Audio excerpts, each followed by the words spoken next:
جو current situation ہے کیا ہمیں یہ ایک موقع نہیں دیتی کہ جو بیوقوفیاں ہم پچھلے کئی سالوں سے کرتے آ رہے ہیں کم از کم اس سے نکل جائیں, کچھ سیکھ لیں؟ یہ 26 نومبر کا واقعہ بھی تو ایک سگنیفیکنٹ ہے, اس سے بھی سیکھ کے آئندہ کے لیے راستہ ہی درست کر لیں.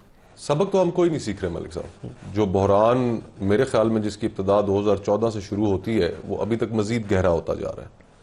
کسی ایک جگہ بھی ہم نے کوئی ایسا وہ گلمپس نہیں کیا کہ جس سے ہم کہہ سکیں کہ جو حکمران طبقہ ہے وہ معاملات کو ٹھیک کرنا چاہتا ہے.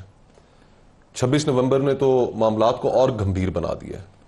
اب جب اتنا بیڈ بلڈ بھی آ جائے تو اس کے بعد چیزوں کو واپس موڑنا بڑا مشکل ہو جاتا ہے. لیکن دنیا میں ہم نے دیکھا ہے کہ بہت جگہوں پر یہ مثالیں موجود ہیں کہ جہاں پر سیاستدان نہیں رہے اور پھر وہ اسٹیٹسمن میں تبدیل ہوئے تو پھر انہوں نے ایسا ممکن کر کے دکھایا. لیکن ہمارے ہاں طاقت کی ایک سٹرگل ہے, پاور پالیٹکس ہے, جس کے اندر اصول اور نظریات معنی نہیں رکھتے.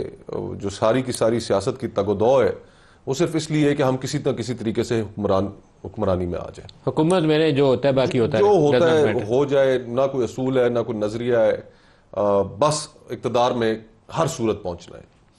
تو جو کمپرومائزز کر کے پھر اقتدار کے اندر آتے ہیں تو پھر 26 نومبر جیسا واقعہ ہو رہا ہو تو پھر وہ کچھ کہنے کی جرت بھی نہیں رکھتے.